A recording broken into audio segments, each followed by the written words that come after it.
ದುನಿಯಾ ವಿಜಯ್ ಅವರು ಟೈಡಾಲ್ ಮಾತ್ರೆ ಕ್ಯಾನ್ಸರ್ಗೆ ಬಳಸೋದು ಅಂತ ಹೇಳ್ತಾ ಇದ್ದಾರೆ. ಅದು ಅವರು ತಪ್ಪು ಒಂದು ಮಾಹಿತಿನ ಜನರಿಗೆ ನೀಡ್ತಾ ಇದ್ದಾರೆ ಅಂತ ನನ್ನ ಒಂದು 25 ವರ್ಷದ ಫಾರ್ಮಸಿ ಫೀಲ್ಡ್ನ ಅನುಭವದ ಮಾತು ಹೇಳ್ತಾ ಇದ್ದೀನಿ. ಯಾಕಂದರೆ ಆ ಮಾತ್ರೆ ಕ್ಯಾನ್ಸರ್ನ ಗುಣಪಡಿಸುವಂಥ ಔಷಧಿ ಅಲ್ಲ. ಅದು ಬಂದು ಅನಾಲ್ಜೆಸಿಕ್ ಅಂದರೆ ಒಂದು ನೋವು ನಿವಾರಕ ಅಂದರೆ ಸಾಮಾನ್ಯ ನೋವು ನಿವಾರಕ ಅಲ್ಲ. ಅದು ಬಂದು ಒ ಪಿ ಎಮ್ ಗುಂಪಿಗೆ ಸೇರುವಂಥ ಮೆಡಿಸನ್ ಆಗಿರುತ್ತೆ. ಆ ಒ ಪಿ ಎಮ್ ಗುಂಪು ಅಂದರೆ ನಿಮಗೆ ಸಾಮಾನ್ಯವಾಗಿ ಜನರಲ್ ಪಬ್ಲಿಕ್ಗೆ ಅರ್ಥ ಆಗೋ ರೀತಿ ಹೇಳಬೇಕು ಅಂದರೆ ಅಫೀಮಿಗೆ ಸಂಬಂಧಪಟ್ಟ ಮೆಡಿಸನ್ ಆಗಿರುತ್ತೆ. ಆದರೆ ಇನ್ನೂ ಸರ್ಕಾರ ಅದನ್ನು ನಾರ್ಕೋಟಿಕ್ ಡ್ರಗ್ ಆಕ್ಟ್ಗೆ ತಂದಿಲ್ಲ. ಬಟ್ ಇವರು ಏನು ವಿಜಯ್ ಅವರು ಏನು ಮಾಡ್ತಾ ಇದ್ದಾರೆ, ಅವರು ಸಿನಿಮಾ ಪ್ರಚಾರಕ್ಕೋಸ್ಕರ ಸುಮ್ಮನೆ ಯಾರೋ ಬ್ಯಾಡ್ದಿದ್ದವರು ತುಂಬ ವೀಕ್ ಆಗಿರೋ ಏನೋ ಇದು ಮಾಡಿರೋರನ್ನ ವಿಡಿಯೋ ಮಾಡೋದು ಈ ಥರ ಮಾಡ್ತಾ ಇದ್ದಾರೆ. ಅವರು ನಿಜವಾಗ್ಲೂ ಅದ್ರ ಬಗ್ಗೆ ತಿಳ್ಕೊಬೇಕು, ಅದು ತಿಳ್ಕೊಂಡು ಮುಂದುವರಿಬೇಕು. ಅದು ಅವ್ರು ಹೇಳ್ತಾರೆ ಯಾರನ್ನೋ ಒಂದಷ್ಟು ಜನ ಹುಡುಗರನ್ನ ಅಲ್ಲಿ ಹಿಡಿದ್ಬಿಟ್ಟು ಅವ್ರನ್ನ ಪೊಲೀಸ್ನವ್ರಿಗೆ ಹೇಳ್ತಾರೆ ಇವ್ರ ಮೇಲೆ ಕೇಸ್ ಹಾಕಿ ಟೈಡಾಲ್ ಕೇಸ್ ಅವೆಲ್ಲ ಆಗಲ್ಲ. ಅವರು ಕಾನೂನು ಪ್ರಕಾರ ಹೋರಾಟ ಮಾಡಬೇಕು. ಮೊದಲು ಔಷಧಿ ಬಗ್ಗೆ ಅವರು ಸಂಪೂರ್ಣವಾಗಿ ತಿಳ್ಕೊಬೇಕು. ಅದು ತಿಳ್ಕೊಂಡು ಅದ್ರ ಮೇಲೆ ಮಾತಾಡಬೇಕು ಹೊರತು ಈ ಥರ ಸುಮ್ಮನೆ ಇದು ಮಾಡೋದು ತಪ್ಪಾಗುತ್ತೆ. ನಾನು ಅಂದ್ಕೊಳ್ಳೋದಿಷ್ಟೇ, ಕಾನೂನು ಹೋರಾಟ ಯಾಕೆ ಮಾಡ್ತಾ ಇಲ್ಲ? ಅವರು ಡ್ರಗ್ ಕಂಟ್ರೋಲ್ ಅವ್ರಿಗೆ ಯಾಕೆ ಅವರು ಕಂಪ್ಲೇಂಟ್ ಕೊಟ್ಟಿಲ್ಲ? ಪೊಲೀಸ್ನವ್ರಿಗೆ ಯಾಕೆ ಕಂಪ್ಲೇಂಟ್ ಕೊಟ್ಟಿಲ್ಲ? ಇವರು ಯಾವ ಕಾನೂನಲ್ಲಿ ಇವರೇ ಹೋಗಿ ರೈಡ್ ಮಾಡ್ತಾರೆ? ಇವ್ರಿಗೆ ಯಾವ ಅಧಿಕಾರ ಇರ್ತದೆ? ಒಂದು ವಿಚಾರ. ಆಮೇಲೆ ಫಸ್ಟು ಅವರು ಆ ಮಾಹಿತಿ ತಿಳ್ಕೊಬೇಕಾಗತ್ತೆ. ಈ ಪ್ರತಿಯೊಂದು ಔಷಧಿಗಳನ್ನು ಅದರದ್ದೇ ಆದಂಥ ಒಂದು ಕೆಲವು ಶೆಡ್ಯೂಲ್ ಅಂತ ಮಾಡಿರ್ತಾರೆ. ಮತ್ತು ಕೆಲವು ಈ ಥರ ಒಂದು ಡ್ರಗ್ ಅಡಿಕ್ಟ್ ಆಗುವಂಥ ಔಷಧಿಗಳನ್ನ ನಾರ್ಕೋಟಿಕ್ ಡ್ರಗ್ ಆಕ್ಟ್ಗೆ ತಂದಿರ್ತಾರೆ. ಬಟ್ ಇಲ್ಲಿ ಏನಾಗ್ತಿದೆ ಅಂದರೆ ಈ ಮೆಡಿಸನ್ನ ಇನ್ನೂ ನಾರ್ಕೋಟಿಕ್ ಡ್ರಗ್ ಆಕ್ಟಲ್ಲಿ ತಂದಿಲ್ಲ. ಹಾಗಾಗಿ ಅದು ಓಪನ್ ಮಾರ್ಕೆಟಲ್ಲಿ ಸಿಗ್ತಾ ಇದೆ. ನಾರ್ಕೋಟಿಕ್ ಡ್ರಗ್ ಆಕ್ಟಿಗೆ ಬಂದಾಗ ಆಟೋಮೆಟಿಕ್ಕಾಗಿ ಡ್ರಗ್ ಕಂಟ್ರೋಲರ್ ಲೆಕ್ಕ ಕೇಳ್ತಾರೆ. ಹಾಗಾಗಿ ಯಾರನ್ನು ಕೊಡೋಕ್ಕೆ ಹೋಗಲ್ಲ. ಹಾಗಾಗಿ ಫಸ್ಟ್ ಇವ್ರು ಏನು ಮಾಡಬೇಕು, ಇವರು ಅದು ಆಮೇಲೆ ಪೊಲೀಸ್ನವ್ರಿಗೂ ಅಷ್ಟೇ. ಈಗ ಆ ಡ್ರಗ್ ಆಕ್ಟಲ್ಲಿ ಅವರು ಕೇಸ್ ಮಾಡೋಕ್ಕೆ ಬರಲ್ಲ. ಟೈಡಾಲ್ ಮಾತ್ರೆ ತೊಗೊಂಡೇನೋ ಮಾಡ್ದೆ ಅಂದರೆ ಅದಕ್ಕೆ ಕೇಸ್ ಮಾಡೋಕ್ಕೆ ಬರಲ್ಲ.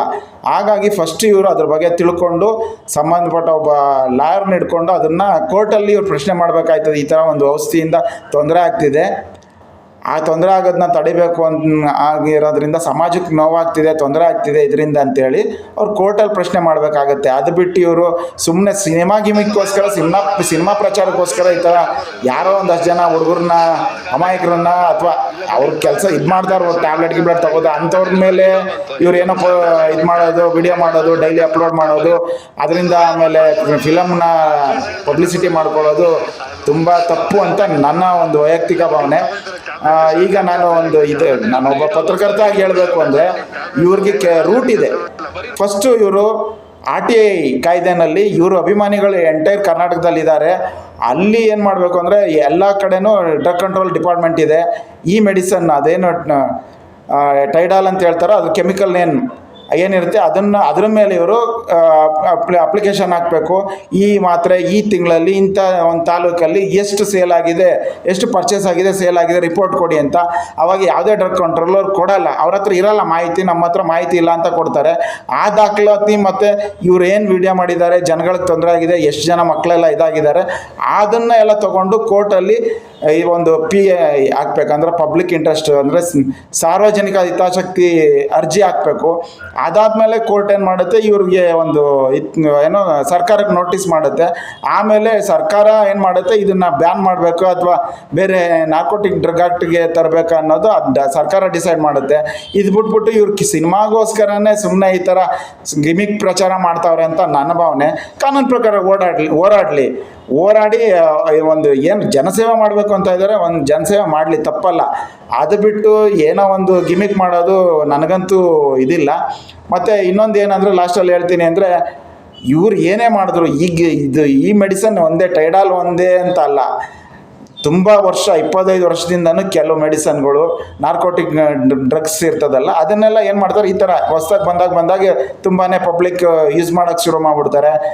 ಅದಾದಾಗ ಸರ್ಕಾರಗಳು ನಿಲ್ಲಿಸಿದೆ. ತುಂಬ ಇದೆ. ಇದು ಕಾಂಪೋಸ್ ಅಂತ ಮಾಡಿದ್ರೆ ಮಾತ್ರ ಬರೋದು, ಫೋರ್ಟ್ವಿನ್ ಅಂತ ಬರೋದು, ಅದರದ್ದು ಒಂದು ಫೀಲ್ಡ್ ಆಯಿತು, ಅದೆಲ್ಲ ನಿಲ್ಲಿಸಿದ್ರು. ಆಮೇಲೆ ಕೋಡಿನ್ ಸಿರಪ್ಸ್ ಬರೋದು, ಕಾಫ್ ಸಿರಪ್ಸ್ಗಳು ಕುಡಿದ್ಬಿಡೋರು, ಇದು ಮಾಡೋರು, ಈ ಥರ ಎಲ್ಲ ತುಂಬಾ ನಡೆದಿದೆ. ಬಟ್ ಇವರು ಯಾಕೆ ಇದೆಲ್ಲಕ್ಕೆಲ್ಲ ಏನು ಕಾರಣ ಏನು ಅಂತ ಅಂದರೆ, ಯಾವುದೇ ಡ್ರಗ್ ಕಂಟ್ರೋಲ್ ಹತ್ರ ಯಾವ ಮಾತ್ರೆ ಎಷ್ಟು ಹೋಗ್ತಾ ಇದೆ ಏನು ಬರ್ತಾ ಇದೆ ಅಂತ ಮಾಹಿತಿ ಸಂಪೂರ್ಣವಾಗಿ ಇಲ್ಲ. ಅವ್ರ ಹತ್ರ ಇಲ್ಲದೇ ಇರೋದೇ ಇದಕ್ಕೆಲ್ಲ ಕಾರಣ. ಯಾಕಂದರೆ ನೀವೇ ಒಂದು ಡೋಲೋ 650 ಅಲ್ವಾ, ಗೊತ್ತಲ್ವ ಎಲ್ಲರಿಗೂ. ಆ ಮಾತನ್ನು ಅಟ್ಲೀಸ್ಟ್ ನೀವು ಕ್ವಶನ್ ಮಾಡಿದ್ರೂ ನಿಮ್ಮ ಒಂದು ಯಾವುದೋ ಒಂದು ಏರಿಯಾದಲ್ಲಿ, ಯಾವುದೋ ಒಂದು ತಾಲೂಕಲ್ಲಿ ಇದು ಈ ಒಂದು ತಿಂಗಳಲ್ಲಿ, ಯಾವುದೋ ಒಂದು ತಿಂಗಳು, ಈಗ ಆಗಸ್ಟ್ ಅಂದ್ಕೊಂಡ್ರೆ ಜುಲೈನಲ್ಲಿ ಈ ಡೋಲೋ 650 ಎಷ್ಟು ಪರ್ಚೇಸ್ ಆಗಿದೆ, ಎಷ್ಟು ಸೇಲ್ ಆಗಿದೆ ಅಂತ ಒಂದೇ ಒಂದು ರಿಪೋರ್ಟ್ ಕೊಡಿ ಅಂದರು ಅವ್ರು ಕೊಡೋಲ್ಲ. ಯಾಕಂದರೆ ಅವ್ರ ಹತ್ರ ಮಾಹಿತಿ ಇಲ್ಲ, ಅವ್ರಿಗೆ ಇದಿಲ್ಲ. ಸರ್ಕಾರದಿಂದ ಅವ್ರಿಗೇನಾದ್ರು ಮಾಹಿತಿ ಬೇಕು ಅಂದಾಗ ಮಾತ್ರ ಅವರು ಪ್ರಶ್ನೆ ಮಾಡ್ತಾರೆ ಮೆಡಿಕಲ್ನ ಆಗಿರೋದ್ರಿಂದ. ಈ ದಂಧೆ ನೀವು ಈಗ ಏನು ಸರ್ಕಾರದ ಒತ್ತಡ ಕೋರ್ಟ್ಗೆ ಹೋಗಿ ತಂದ್ರೂ ಇನ್ನೊಂದು ರೂಪದಲ್ಲಿ ಬರುತ್ತೆ. ನೀವೇನು ಮಾಡಬೇಕು ಅಂದರೆ ಕೋರ್ಟಲ್ಲಿ ಕೇಳಬೇಕಾಗಿರೋದು ಇದ್ರ ಜೊತೆಗೆ. ಈಗೇನು ನೀವು ಇದು ಹೇಳ್ತಾ ಇದ್ದೀರಾ, ಇದೊಂದೇ ನಿಲ್ಲಿಸೋದಲ್ಲ. ಏನಂದರೆ ಯಾವುದೇ ವ್ಯಕ್ತಿಗೆ ಯಾವುದೇ ಮೆಡಿಸನ್ ಬಗ್ಗೆ ಏನು ಡ್ರಗ್ ಕಂಟ್ರೋಲರ್ ಹತ್ರ ಕೇಳಿದಾಗ ಅದ್ರದ್ದು ಮಾಹಿತಿ ಕೊಡಬೇಕು ಅನ್ನೋದನ್ನ ಸರ್ಕಾರದಿಂದ ಆರ್ಡ್ರ್ ಮಾಡಿಸ್ಬೇಕು. ಅಂದರೆ ಕೋರ್ಟೇ ಸಾಧ್ಯ. ಇದು ಸುಪ್ರೀಂ ಕೋರ್ಟ್ಗೆ ಹೋಗಬೇಕಾಗುತ್ತೆ. ಅದು ಆರ್ಡ್ರ್ ಮಾಡಿದ್ರೆ ಮಾತ್ರ ಮುಂದಿನ ದಿನಗಳಲ್ಲಿ ಯಾವುದೇ ಹೊಸ ಒಂದು ಏನು ಈ ಥರ ನಾರ್ಕೋಟಿಕ್ ಆಕ್ಟಿಗೆ ಬರೋಂಥ ಅಥವಾ ಅಫೀಮ್ ಜಾತಿಗೆ ಸೇರೋದಂಥ ಅಥವಾ ಮತ್ತು ಬರೋವಂಥ ಔಷಧಿಗಳು ಈ ಹೊಸ್ದಾಗಿ ಬಂದ್ರೂ ಅದನ್ನು ಈ ಥರ ಯಾರಿಗೋ ಏನೋ ಒಂದು ಇದು ಮಾಡ್ತಾ ಇದ್ದಾರೆ ಅನ್ನೋದು ಗೊತ್ತಾದ ತಕ್ಷಣ ಅದನ್ನು ಎಲ್ಲರೂ ಒಂದು ಸಾರ್ವಜನಿಕರು ಒಂದು RTI ಎಲ್ಲೋ ಏನೋ ಕೇಳಿ ಎಷ್ಟೋಗಿದೆ ಎಲ್ಲೋಗಿದೆ ಅಂತ ಕೇಳಿ ಅದನ್ನು ತಕ್ಷಣ ಇದು ಮಾಡ್ಬೋದು. ಇಲ್ಲ ಅಂದರೆ ಯಾವುದೇ ಕಾರಣಕ್ಕೂ ಈ ಸಮಸ್ಯೆ ಬಗೆಹರಿಯಲ್ಲ. ಆದ್ದರಿಂದ ನಾವು ಹೇಳೋದಿಷ್ಟೇ, ವಿಜಯ್ ಅವರು ಒಳ್ಳೆ ಕೆಲಸ ಮಾಡಲಿ, ಆದರೆ ಕಾನೂನು ಪ್ರಕಾರ ಮಾಡಲಿ. ಸುಮ್ಮನೆ ಸಿನಿಮಾ ಗಿಮಿಕ್ಗೋಸ್ಕರ ಮಾಡೋದು ಬೇಡ ಅಂತ ಅವ್ರಿಗೆ ನಾನು ರಿಕ್ವೆಸ್ಟ್ ಮಾಡ್ತೀನಿ. ಏನೇ ಮಾಹಿತಿ ಬೇಕಾದರೆ ಅದ್ರ ಬಗ್ಗೆ ನಮ್ಮನ್ನು ಭೇಟಿ ಮಾಡಲಿ. ನನ್ನ ನಂಬರ್ನು ಡಿಸ್ಕ್ರಿಪ್ಷನಲ್ಲಿ ಹಾಕ್ತೀನಿ. ಧನ್ಯವಾದಗಳು.